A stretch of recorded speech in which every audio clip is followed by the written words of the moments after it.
If you think you're beaten, you are. If you think you don't, then you won't. If you'd like to win but think you can't, it's certain you won't. If you think you'll lose, you're lost. For out of the world we find, success begins with a fellow's will. It's all in a state of mind. Life's battles don't always go to the stronger or faster man, but soon or late, the man who wins is the man who thinks he can. I'm Chris Story, and this is Radio Realty, the show about you, your home, and your money.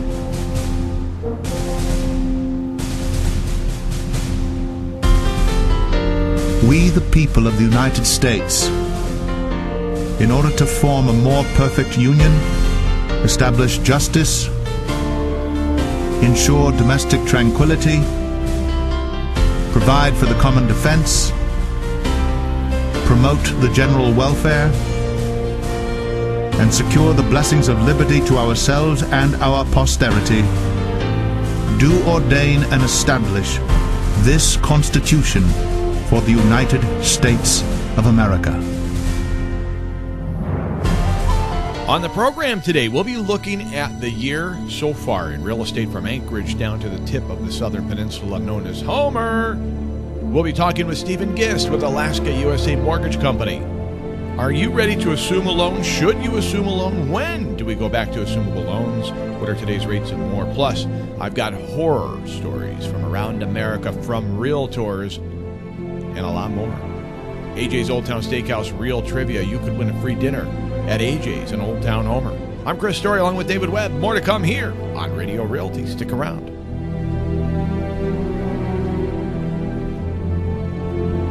There's something not just similar, there's something identical in all of us.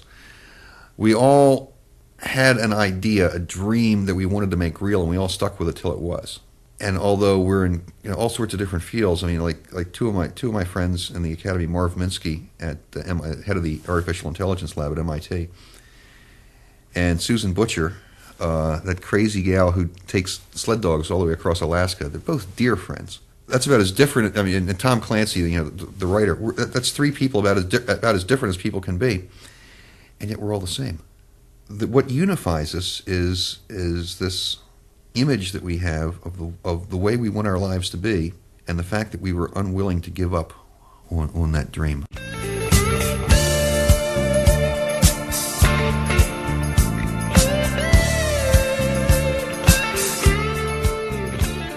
You're listening to what was once my dream, Radio Realty, now a reality. Thanks for joining me here today. I'm Christopher Story, your host for Great Adventures in Real Estate, joined by David Webb, your engineer and producer, back up at the mothership of KGTL AM and FM and KPEN FM 102. We're online on topoftheworldradio.com.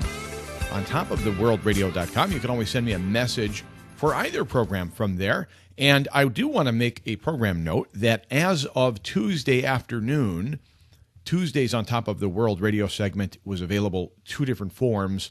One, the whole show, and then the other, just the interview section between candidates Charlie Pierce and Linda Hutchings, both running for mayoral, your vote for KPB mayor. There's a mayoral runoff. That's Tuesday. Your vote matters in this greatly. If you own real estate, want to own real estate, or thinking about owning real estate, listen to that interview, and which one do you think, which of the candidates do you think is going to raise taxes and or lower taxes, or how about bring some fairness to the assessment process?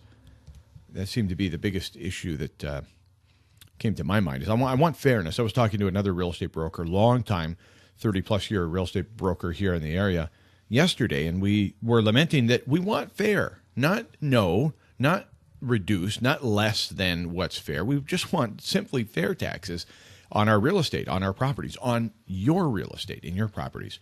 I don't think that's too much to ask. Do you? Well, Tuesday's your opportunity to weigh in on it. It's going to matter a lot. Kenai Peninsula Borough is the size of Rhode Island. We're a diverse, spread out people. We've got a lot of different opinions. And I think one candidate, well, I'll just say it. I think Linda Hutchings represents the same. And she said as much, that she's pretty happy with how things are going.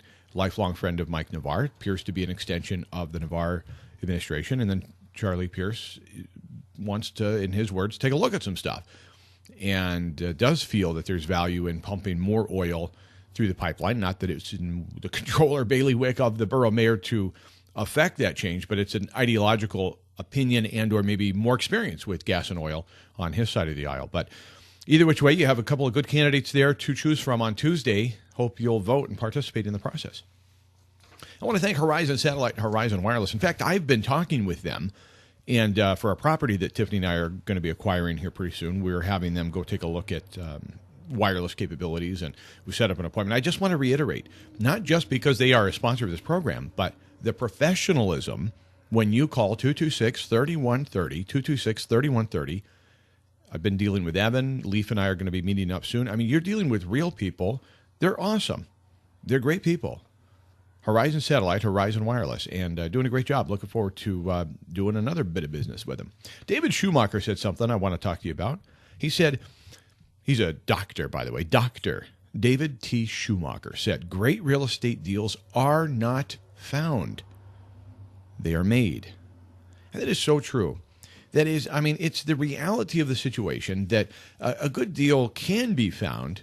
But if you rely on good deals to be found in real estate, just simply found and like falling into your lap, it's a little bit like a retirement strategy by buying lottery tickets, playing the lotto. I mean, it can happen.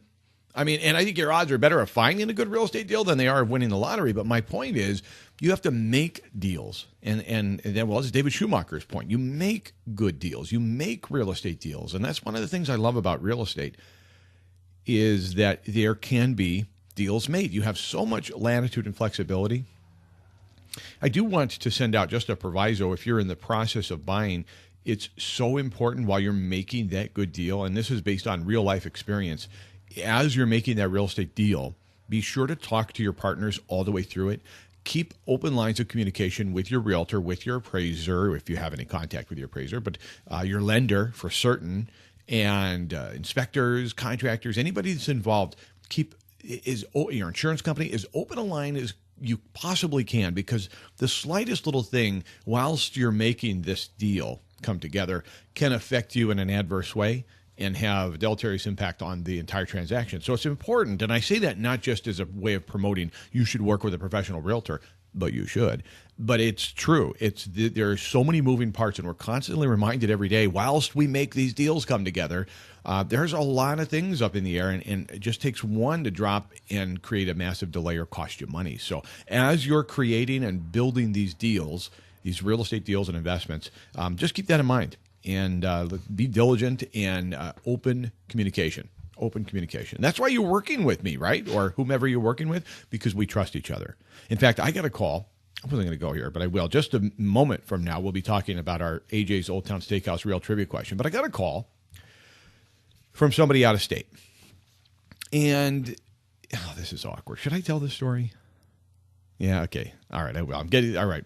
Dave says yes. Okay, so I'm going to tell it. So I get this call from somebody out of state. Now, we are friends. More importantly, well, I was going to say we're clients. They're my clients, but more importantly, they're friends. And they trust me. They trusted me with their real estate transaction here. They just contacted me. And they laid out a scenario. And here's the scenario. They're looking at a home in this other state. They're dealing with a realtor. Just so happens the home they like is listed by that realtor. Now, the realtor in that state, that particular state, they observe the common law of agency. What does that mean? That means that the buyer and seller can both be, quote, represented in a dual agent relationship with the same realtor. State of Alaska does not allow for that. It's a little bit different, not to weigh you down with the details or the semantics of it, but essentially it's called assisting one and representing the other. You can't do both. You can't ride a horse with two horses with one butt. And so, in other words, you got to separate. Now, I'm just assisting you over here as a buyer. I'm representing the seller over here. Well, in this particular state, it's not that way. It's a common law of agency such that there is what's called dual agency. And so this particular realtor, none of that really matters except this part of the story. And that is the realtor said to this person, there's nothing wrong with this house, so you don't need a home inspection. I don't care if they're representing both sides or not in that case and in that state. As soon as you hear that is the time to run. Oh, there's nothing wrong with the house now. You don't need a home inspection. That's the time to run. That's the time to say, wait a minute, time out. I'm going to go get some consultation with somebody else. And that's where you want maybe a little bit of separation, and you do want to talk and consult with somebody else. And I'm happy to do that for these guys. And I told them that when they left. I said, look, I want you to count on me as this, non-paid friend / consultant. I want to help you. I want to be part of any thought process you've got going forward, even though I'm not in that state. I'll just give you my gut feeling, my best advice. And my best advice was, in this case, based on that statement alone, how can there be any impartiality? You need to run.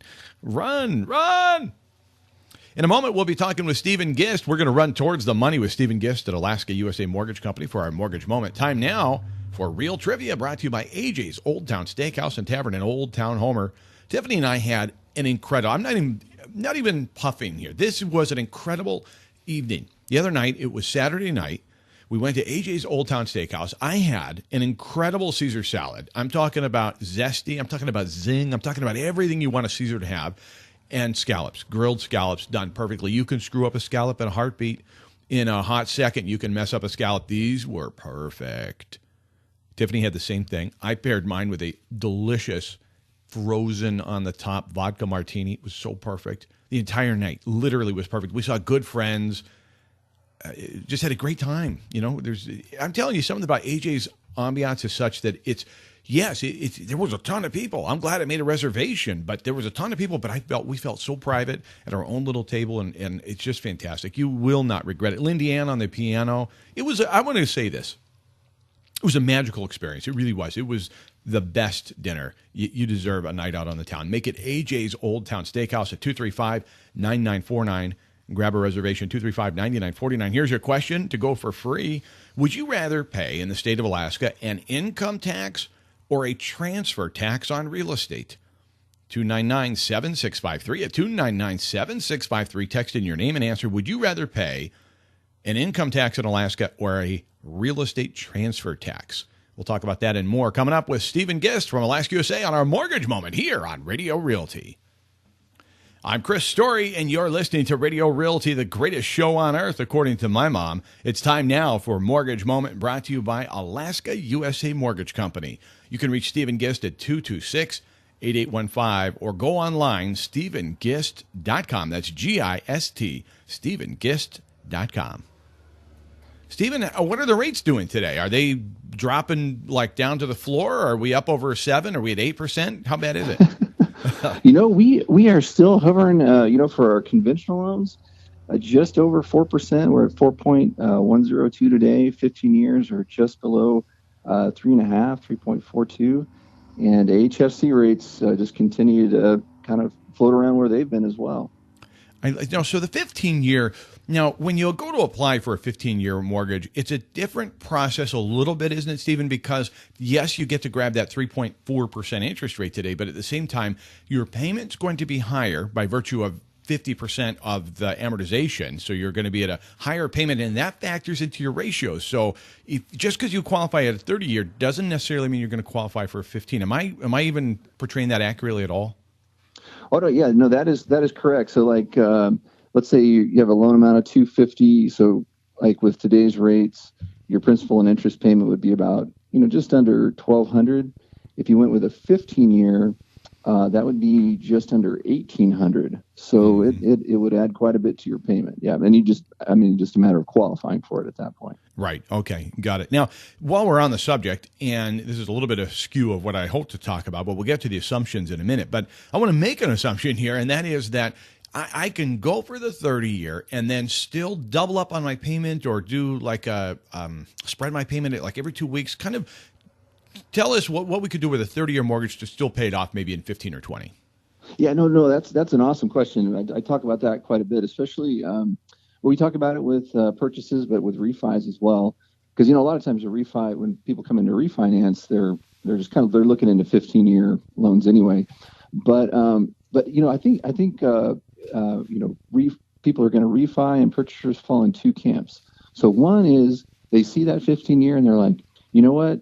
If I don't have to pay it, I won't. So give me that 15-year because I want to, have that accountability. And then some folks say, that 30-year is a payment I can handle. I feel like, and then I have the option of making those payments. And so some people fall in that camp. And, if you do get a 30, and you make extra payments, you can pay it off 17, 20 years just by making those extra payments. So just because you have a 30-year loan doesn't mean it's going to take you 30 years to pay it off. You're listening to Radio Realty. I'm Chris Story, joined today by Stephen Gist with Alaska USA Mortgage Company. Stephen, I want to talk to you about assuming a loan. Now, it used to be you would hear a lot about non-qualifying assumable loans and so forth, but if we just take the rates you've shared with us today, it just hovering just over, let's just use the 4.104, whatever you said, and I'm going to look at buying a home, what would be the process? Let's just say that it's a $200,000 home. There's a $185,000 mortgage on that home existing. What are the odds, A, that it's going to be assumable, or B, that I'd even want to? And what about the difference between the purchase price and that loan? Talk about that process, would you? Yeah, absolutely. So just first off, these days, with almost every assumable loan I know of, you still have to credit qualify. So even if you're going to assume it, you'd want to get pre-approved for it. And then with the assumption process, the biggest question is what do the sellers want in terms of their equity? So in the spread that you talked about, maybe there's like about 15,000 or something like that between the purchase price and maybe the value and the assumption or something like that. And so it's a matter of, is the buyer willing to give the seller that equity that they have in the home? And so that can be a conversation. I have seen it where the sellers are just like, you know what, we just want to get out from under this loan, and you can just assume it for what we owe on it. Some of them want their equity that they have in it. So that's probably the most important conversation in those situations. Now, in a typical situation, Stephen, let's just use that analogy or that example at 185, and there's a $15,000 difference. And can the seller say, okay, Chris, assume my 185, and I'll hold a second at the 15,000? You know what? So typically with our loans, you sign a document that says there are no other loans out there, or no other agreements with the seller regarding the sale of the sale transaction. So for us, that wouldn't be allowed. Okay, so the guidelines are that the seller is not going to be able to hold a second place lien on this thing. I've either got to come up with a cash difference, or I'm going to have to work out something with them where they don't get it. I mean, maybe it's worth it to them not to have to make that payment anymore. But let's go back to the interest rate, because it'd have to be pretty attractive for me to assume that. Assuming I'm going to have to come up with still cash out of pocket to pay off the seller's equity and then assume this. I want it to be maybe at today's bank rate or maybe below it, I guess. Yeah, absolutely. So I think what's attractive about assumable loans, maybe looking into the future, right? So we're at close to historic interest rate lows right now, but let's say they go up to 7 or 8% in the future, then that assumable loan is going to be much more attractive than now. Where just to give you an example, I had someone come in last year and talked about doing an assumable loan, and when we just looked at a purchase loan for a different program for them, they were going to get a better interest rate. It was going to be a better option for them. So I really think at this point, assumable loans may be more attractive in the future than they really are right now. Okay. Now, because of the slight decrease, there was an increase in loan demand week over week as measured by the Mortgage Bankers Association. This report came out yesterday that there was a 3.6% increase in the seasonally adjusted application rate that they monitor. And this was interesting to me. We are at 9% over where we were a year ago, 9% more applications for mortgages than a year ago, and it's still up week over week at a 3.6%. Are you seeing that trend throughout Alaska USA? Are you guys finding more mortgage applications as we go into the last quarter of the year here? It depends on the area of the peninsula. What I experience in Homer is that's the case. I mean, it's a continual stream of folks who are coming in trying to get pre-qualified for purchases. We don't see any slowdown in that area. Second homes, all the whole gambit. Up in the Central Peninsula, Soldotna and Kenai, they're seeing a little bit of a slowdown as we get into this final quarter, though. Okay. Yeah, I like that. One of these days I would love to meet with you and your wife if you traveled down here together from Soldotton and go to AJ's Old Town Steakhouse. I think you guys would really enjoy my company for that portion of the I'm sure we would. Always like talking to Stephen Gist. You can do the same thing by calling 226-8815. And trust me, I just saw him at a meeting yesterday. Stephen is just this friendly, just this affable and nice and approachable outside of the realm of Radio Realty as he is in it. He's the real deal at 226-8815 or StephenGist.com. That's StephenGist.com. Thank you, Stephen. All right. Thank you, Chris. All right. Go out there and loan some money. I'm Chris Story with David Webb. More to come here on Radio Realty. I'm surprised. Rather than taint the pool, I'm going to just, I'm not going to throw Baby Ruth into the pool just yet. I'm just going to ask the question again. All right, it's time for Real Trivia, brought to you by AJ's Old Town Steakhouse and Tavern. You're listening to Radio Realty, by the way. Chris Story here along with David Webb. Would you rather pay an income tax in Alaska or a transfer tax on real estate at 299-7653? 299-7653. I'm getting lots of answers, a disparate group. I really thought, it's funny, and I should just tell you this. A lot of the time as I do these kinds of questions, you are in lockstep with me. Not every one of you, but you are almost always. And then every now and then it's like, oh, wow, okay, I didn't see this coming. Anyway, it's fun. I enjoy it. There's no wrong answer. 299-7653. Want to know what you think. Coming up on Halloween at the end of the month, as you well know. By the way, speaking of which, I'm pretty excited. Trick or treat. I'm going to be going down to Juneau at the end of the month. A group is bringing me down to do a little presentation and then an auction, a charity auction, and I'm looking forward to that. It's going to be a lot of fun. So I get back here on the 30th, I guess the day before Halloween. So it's time for 2 true tales of real estate terror. Hang on. True tales of real estate terror. Now we've got it. It wanted me to leave. There was an old 2-story house in my area that was on the market for a very long time, a real fixer-upper in a hot neighborhood. It was eerie. Floors weren't level, squeaking steps, had the whole works. When I was inside, I felt like someone was watching me, and it wanted me to leave. It was when I noticed a light on in the basement that I calmly walked right out the front door and never looked back. Because the home had no electricity. Monette Chain, Metro First Realty, Oklahoma City. Did you just perform an exorcism? While showing my clients a home one day, we walked into a vacant foreclosure that I thought no one else was showing at the time. There was no car in the driveway and no sign of anyone present. As we opened the front door, 2 men were coming down the staircase from upstairs. One was wearing a long black robe like a priest would and a necklace with a huge cross hung from his neck. He had dark hair and a long, dark beard. The other man, whom I'm guessing was his agent, walked behind him. We all cordially greeted one another, and they walked out the back door. We never saw them get into a car or even walk down the street. They just seemingly disappeared. My buyer never lets me forget that about that house and tells everybody the story. Did they just perform an exorcism? Barbara Mattingly, Mattingly Real Estate, Upper Marlboro, Maryland. Got more stories. We'll be sharing them with you throughout the program. It's a fun time of year to be thinking about haunted houses and such, isn't it? Time for book notes brought to you by Story Real Estate, 226-3933. Story Real Estate, 10 years in business now. We celebrated our 10th year this year. SoldOnHomer.com. SoldOnHomer.com. Sarah, Tiff, Amanda, and me. I want to talk to you about buying and holding, and I realized there isn't time for it. This is a story from David Schumacher. The book is called The Buy and Hold Real Estate Strategy. This one idea could change your life. It could change everything for you. After the top of the hour news. Chris Story for David Webb and myself. You really can make $1 million bucks. Packed your bags and shut the door. In your own backyard.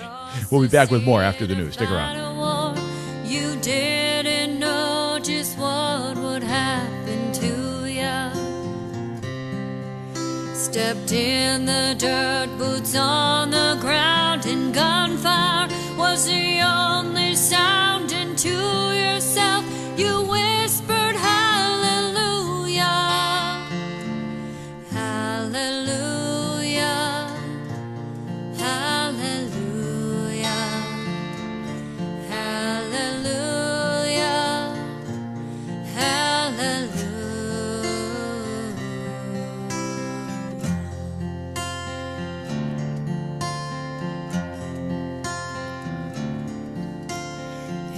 every day and every night. You walk the walk, you fight the fight. You never saw the end in sight, now did ya? The days are washing our hairs off red, the blood, the mud, too many dead. Your weary soul was crying hallelujah, hallelujah, hallelujah, hallelujah, hallelujah.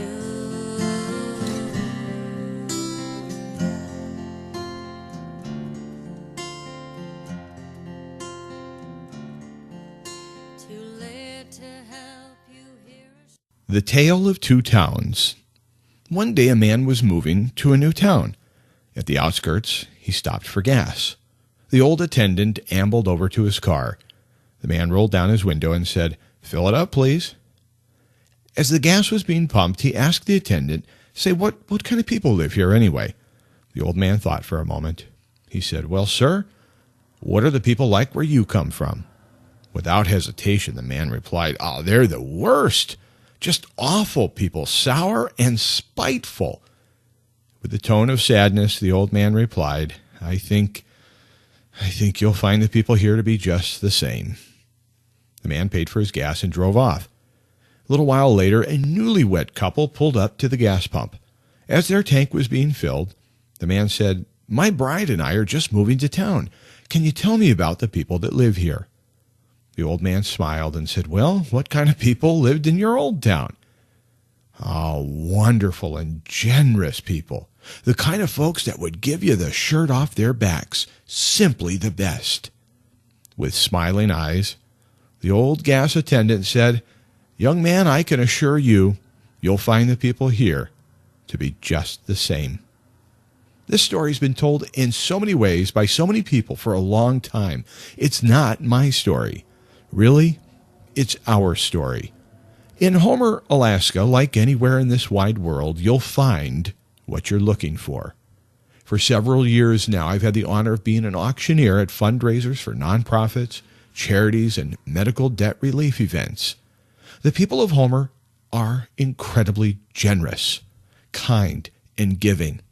I'm moved beyond words as I think back to the times where you've given till it hurt, and then you gave a little more. The people of Homer are accepting, tolerant, and outspoken. If ever there existed a community of live and let live, it is here in the Homer, Alaska area. I'm reminded of a customer at my pottery shop many years ago who was in financial need. She was attempting to move herself and her 2 adult daughters back to her family where she was from as she was getting on in years. I shared her story with another customer who was painting a pot in my shop one day. This person came back that afternoon with an envelope with $1,000 cash inside and instructions for me to give this to the woman in need anonymously. That money, I can tell you, made all the difference.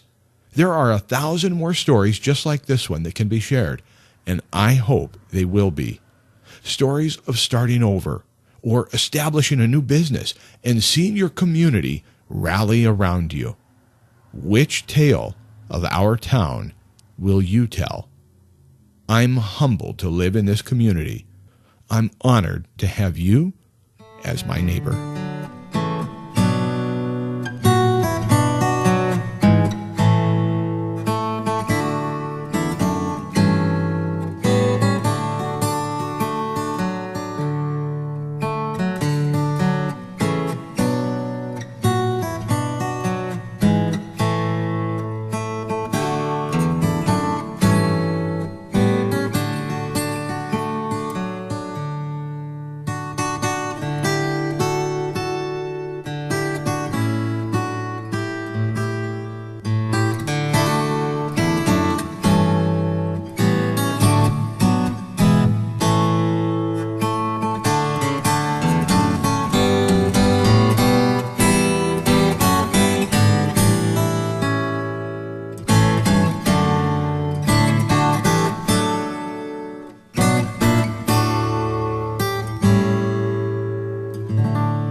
I'm Chris Story. You're listening to Radio Realty, the show about you, your home, and your money. That story could have just as easily said Alaska. You supplant the word Alaska for Homer, and the story remains just as true. You are a generous people, and I am proud to be among you all over Alaska. Debt is a wonderful discipline. Wonderful. David Schumacher. Yes, I'm quoting David Schumacher throughout the entire program. The book is called The Buy and Hold Strategy, The Buy and Hold Real Estate Strategy. I read this when I was 19, and it more or less affected the rest of what I would do, even though I wouldn't actually go to work on it for several more years. It was handed to me by a guy, and he said, look, this is equivalent. If you read this, and he knew I did not have a college degree, and he said, if you read this book and you study it, it's equivalent to a college degree in real estate. And I'm telling you, it's beyond just real estate. It's investment. It's life. It's everything. It's called The Real Estate Strategy, The Buy and Hold Real Estate Strategy, David T. Schumacher, Ph.D. Debt is a wonderful discipline. It's absolutely a wonderful discipline. Now, debt, it comes in a lot of different forms. And, you know, the mortgage debt is what David Schumacher is talking about. He's talking about leverage. He's talking about using a piece of real estate and a promissory note and a deed of trust to leverage your way, just like an oar in the water can leverage. You can leverage your way all the way across the world with an oar. It is a leverage, and it's the same thing with income, debt. You can use it to create income. You can use it to create phantom income and appreciation over time and absolute wealth through debt. But you've got to take a risk. It's like what Tom Clancy saying, if you don't take a risk, if you don't ever go out there and live your dream, you're not going to achieve it. Debt is a wonderful discipline. It can also be an incredibly harsh disciplinarian if misused. And so I appreciate when we talk about OPM and other people's money smartly and done well and done with good advice and a good strategy. Real Trivia brought to you by AJ's Old Town Steakhouse. Willie is our first half of the program winner. Willie, his answer blew me away. In fact, I sent back one of those fist bumps with like the laser. Awesome. 299-7653. Here's a question. You're welcome to enter to win. If you've already entered, you are still there. You could still be randomly selected for the second half. Would you rather pay an income tax in Alaska, or would you rather pay a transfer tax on real estate at 299-7653? 299-7653. Would you rather pay a real estate tax, transfer tax, or an income tax? Let's go to our book notes. We started this just before the news hour. Let's do it now. Brought to you again by Story Real Estate at soldonhomer.com, celebrating our 10th year in business here at the corner of West Hill and the Sterling Highway. All right, this is page from page 100 of the Buy and Hold Real Estate Strategy, David T. Schumacher, Ph.D. He says, a few years ago, my wife and I joined the Orange County Performing Arts Center in Costa Mesa, California. Because the center is too far for us to drive for an evening, we started looking around here to buy a condominium so we could attend the opera and ballet and have a place to overnight. So I went down there and looked around. Then I attended a local National Association of Real Estate Board Certified Commercial Investment Members meeting. Boy, that's a mouthful. Where the marketing director for the South Costa Metro Association told us about the development that was planned for the community over time. She had a bunch of statistics, so I sat there and I listened. She talked about how they were going to build more high-rise office buildings and expand the John Wayne Airport in nearby Irvine. After she was through, I asked what they were going to do about the traffic problem caused by all this planned development. She said, well, we're thinking about widening the streets or not allowing people to park on the streets or changing the stop signs and signals. I went home later and told my wife that they are going to create one of the world's worst traffic jams in history. The apartments close to this huge new employment and commercial center are going to be worth their weight in gold because the people living there are not going to want to commute to work. That was when I decided to buy my first condominium in Orange County. I now own 30. Buy and hold equals gold. Think about that. What's stopping you? What's stopping you from buying your second home or a condominium or an apartment building or a piece of investment real estate, piece of land? Think about that. He got a little bit of information. He deduced correctly the trajectory of the mistakes they were making in the traffic that were going to equal a boon to anybody who owned pieces of property in the nearby area. Because all those professionals that are going to fill those buildings, they don't want to commute out to the suburbs. They wanted to live right there. And he was right, because later in the book, he talks about these 30 condominiums that he owned just in that area. Then he owned apartment units all along the Hermosa Beach area, which is actually where he was from. And he started buying just one at a time. The guy is worth $100 million, and he started out with $500 in his pocket. And he leveraged that into $100 million. You don't have to move to California to leverage a little bit of money into whatever it is that you think is a lot, and whatever amounts to a lot for you. I'm Chris Story. We're going to go over the year stats so far. We're going to do a year-to-date comparison, this over last year thus far. This is a year-to-date you cannot afford to miss. We're going to start in Anchorage and move our way all the way down to the southern tip of the peninsula here in Paradise, otherwise known as Homer. I'm Chris Story with David Webb. More to come here on Radio Realty. I love this song. I love John Popper. I love Blues Traveler. I love me some mouth harp. I wanted to play the harmonica when I was a kid. Guess what I didn't have? No, I had a harmonica. Guess what I didn't have?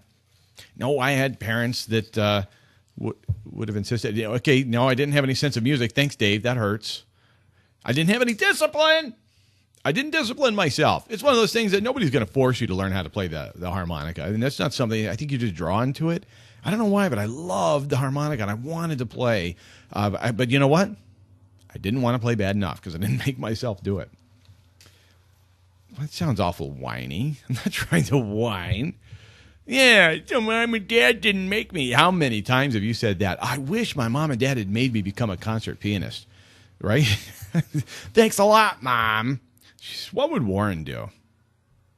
If I had a way of buying a couple 100,000 single-family homes and had a way of managing, the management is enormous. It was really a problem because they're one by one. They're not like apartment houses. But I would load up on them, and I would take mortgages out at very, very low rates. I wanna be a billionaire, so freaking bad. Buy all of the things I never had. Maybe you don't. Maybe you don't want to be a billionaire. But I'm telling you, you can participate in the wealth creation that is the backbone of this country. That's real estate. You can try in a lot of different other ways. There are other ways to build a business and a life that you love and you want and deserve. I'm telling you, if you're not participating in the real estate venture, you're missing out. You don't know what's waiting for you.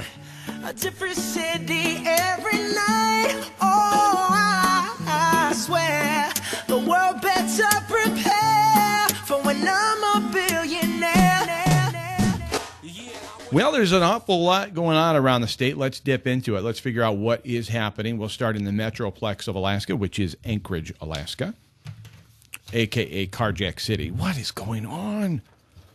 I'm going to be quite frank with you. I do not feel comfortable to travel to Anchorage without a gun. I'm telling you what. Did you see that guy in North Pole shot somebody for he was trying to rip off caught him in the leg? And I can't remember if I read this on Must Read Alaska or where I read this, but they were like, duh, would you expect robbing somebody in North Pole? Of course they're going to be armed. All right, we turn to Anchorage. This is this year over last, our year-over-year comparison, the great Metroplex of Anchorage. Now, last year, there were 1,788 homes that had closed, that's sold, that's done and transferred by this time last year. This year, it's 1,752. That's down 2%. All right, that's within the margin of error. Now, what about the prices? Are they plummeting? Are they rising in Anchorage? You've heard that they have a land shortage, right? They're out of land in Anchorage. Buildable land is at a premium. Well, what about average home prices? Anchorage, last year, this time, $366,111. $366,111. This year, $364,944. That's a 0% change with their margin of error applied. So it's a 0% change. That is what we call flat as a pancake. And that's okay, considering a $3.5 billion shortfall in the budget, considering the layoffs, considering pipeline running at 50% or less. To see our big Metroplex, our real estate capital holding its own at a 0% increase and or decrease, thus far this year. I'm happy with that. How about you? What about Central Peninsula? Soldotna Kenai. This time last year, sold 226 homes. This year, 219. Average sale price last year, $231 by this time. This year, $227. That's down 2%. Not horrible. What about Anchor Point? Anchor Point, Alaska, by this time last year had sold 32 homes. This year, 38. That's up 19% year over year. Under contract up 21%, by the way. This time last year, there were 34 properties under contract. This year, 41. Average sale price in Soldotna last year, $140,000. This year, $169,000. That's up 20%. Anchor Point, Alaska. Now, all the way down to Shangri-La, Homer, the place where you want to be, where the elite meet. Numbers sold last year this time, 89. This year, 92. That's up 3%. Last year, the average sale price, $266. This year, $269. That's up 1%. 1%! We're doing good. Alaska's doing very good in general. None of that on the road system we just discussed is bad news. Even the slight dip in the Central Peninsula, that's nothing. That is absolutely nothing. By the end of this year, remember, we still have got a lot of time. You've got a lot of time left yet this year to invest and or divest if you're selling. But here's what I'm going to say. And this is the process we're going through right now. And we'll be reaching out to clients here now.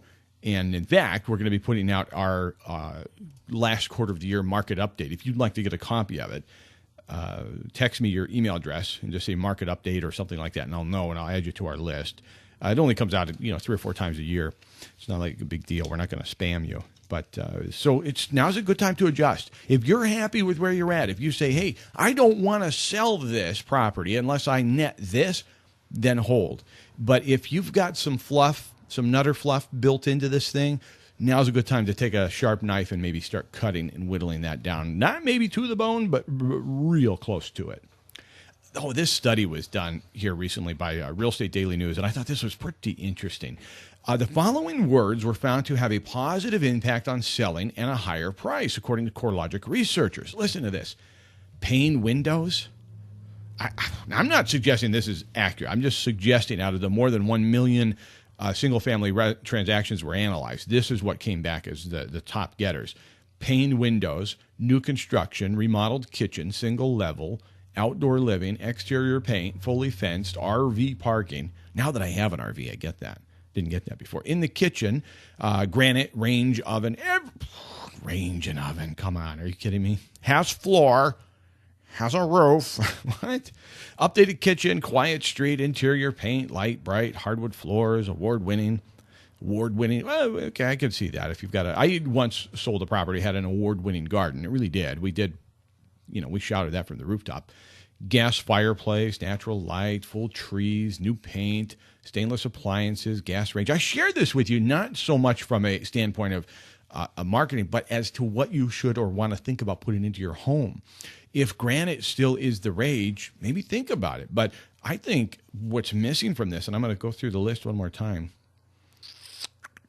Yep, no, they don't have it. I think solid surface, right? I think solid surface ranks right up there with granite.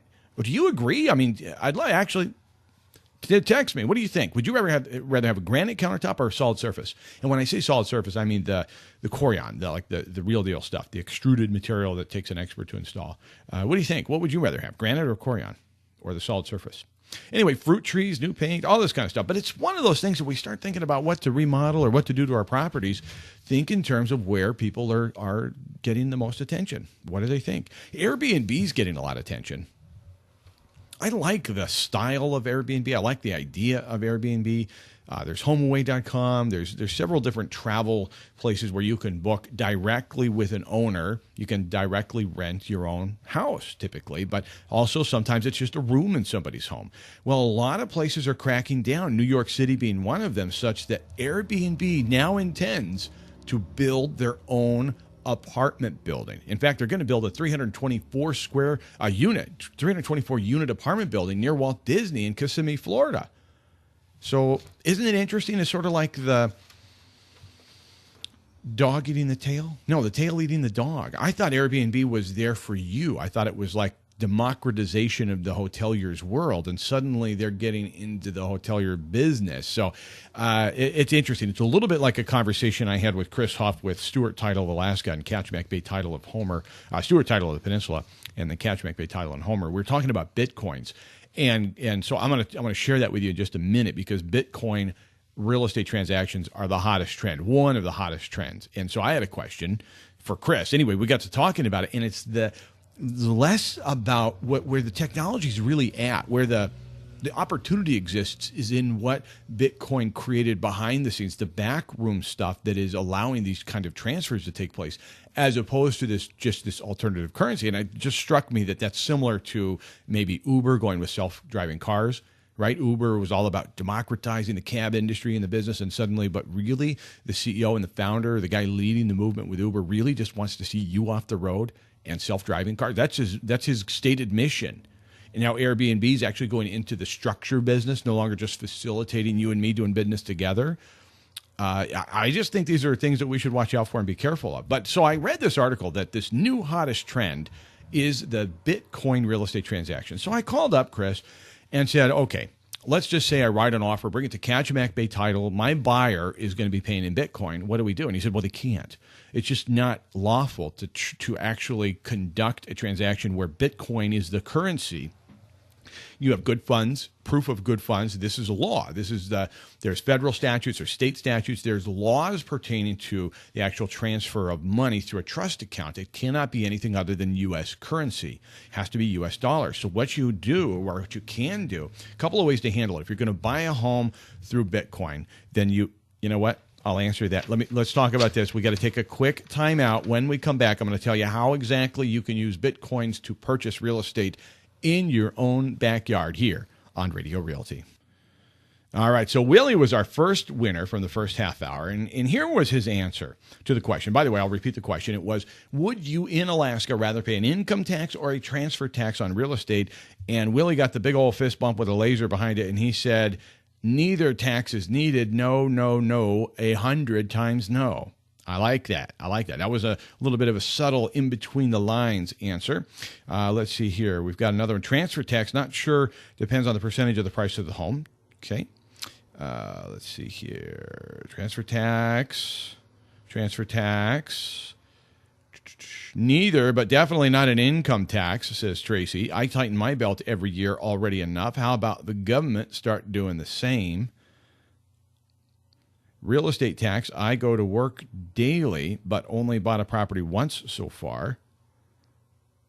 Ken over in Kodiak says, as I don't know enough about the transfer tax, I would have to say income tax, as long as it applies to all earned income in the state, not just residents. I preface that by the fact that I would rather see our legislature cut the frivolous spending on pet projects and do some serious budgeting. Only then would I consider any new tax or tax increase. Rating the PFD is a tax. Excellent point. You guys are all making incredible points. Here's one that just came in. Income tax, transfer tax, one-time hit. Yeah. Wow. Awesome. So let's see. Teresa will be joining Willie. Well, don't have to join her, but join him. But Teresa will be going also to AJ's Old Town Steakhouse. I've got that written down. You guys come on down here to the corner of West Hill and the Sterling Highway and pick up your gift certificates. I'll text you about that in a moment. Back to our Bitcoin story. Thank you, by the way, to everybody who participated in the AJ's Old Town Steakhouse Tavern. I really do appreciate that, and try to get back to you, even if you don't win, as soon as I can thereafter following the show, because I really do appreciate you participating. So here's how you handle a Bitcoin transaction. What you do, there's a couple of ways to do it. This, according, again, to Kachemak Bay Title and Stewart Title of the Peninsula, Chris Huff, is that what you can do is sell. There's an open marketplace online where you can sell your Bitcoins for a fee. Obviously, there's going to be a fee. Nobody do that for free. And then you're going to get whatever residual is left over after the fee in dollars, in U.S. currency. That is something you could bring a cashier's check or make a wire transfer with. If you, though, just want to sell Bitcoin to Bitcoin, in other words, I want to buy a house for $100,000. I've got $100,000 equivalent Bitcoin in my account, and I want to give it to you. The title company will note the credit from the buyer to the seller. They'll note the credit However, it will be noted on the settlement statement as paid outside of closing. No different than if you brought in a bag of Cougaran or silver bars or baby dolls. That's a metric of currency. But I'm just saying, doesn't matter.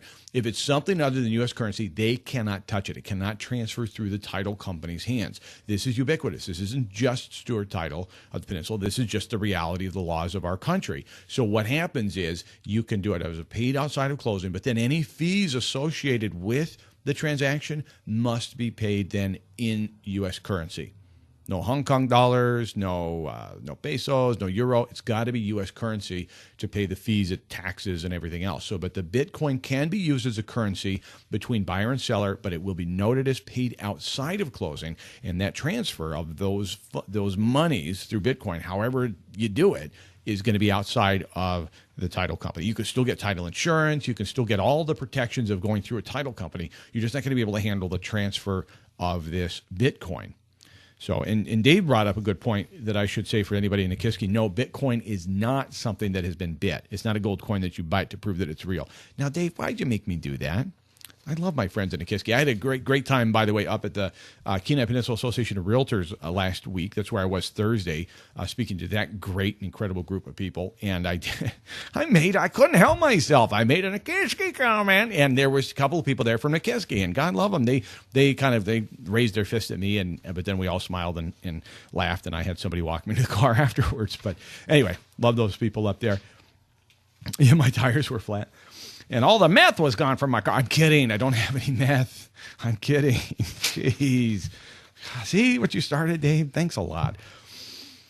One of the most embarrassing stories I've ever heard about real estate. I've got a whole list of them here that I was going to get to, but we're just running short on time. So I just wanted to share this one. A friend of mine named Scott was showing a couple of one trailer, and there was it was out in the hinterlands, and so there wasn't any clear demarcation on the property of the street address. And so he takes his buyers and he knocks on the door, and this little old man comes to the door and he says, hello. And he says, hi, I'm so-and-so with such and such company. I'm here to show your house. Okay. And, this realtor was a little perturbed. Like, what are these people doing here? Why didn't they leave and give me access to the house? All right, whatever. So he shows the house. This little old man and this little old woman sit there on the couch side by side, kind of just looking and watching. They don't say a word. They're just watching this realtor and these utter strangers going through their home. And the realtor's like, man, I'm so uncomfortable. So I figured I better talk to him. So he asks them some questions about the age of the home, the septic system, and he wasn't familiar with it. It wasn't his listing. So he's just getting to know the property and talking to these old folks. And they were just a little bit short with him, he said. He just couldn't figure it out. Almost like he wanted to ask, do you even want to sell your home? But anyway, at some point he said something to them about, thank you for the showing, and we'll let your realtor know if we're going to make an offer. And he just said, young man, our home isn't for sale. And he said, what? He goes, our neighbor's is next door, but our home isn't for sale. I love that. It's just, I can just picture right now the humiliation of this realtor for having gone through this home. I mean, they're going through every room, and these people had no idea it was coming. I love it. Hey, we can all make mistakes, but that was a fun one. I'm Chris Story for David Webb and myself. I'm encouraging you to go make $1 million in your own backyard, live your dreams, and live on purpose. We'll see you next week. As we roll down this unfamiliar road, and although this wave is stringing us along, just know you're not alone, 'cause I'm gonna make this place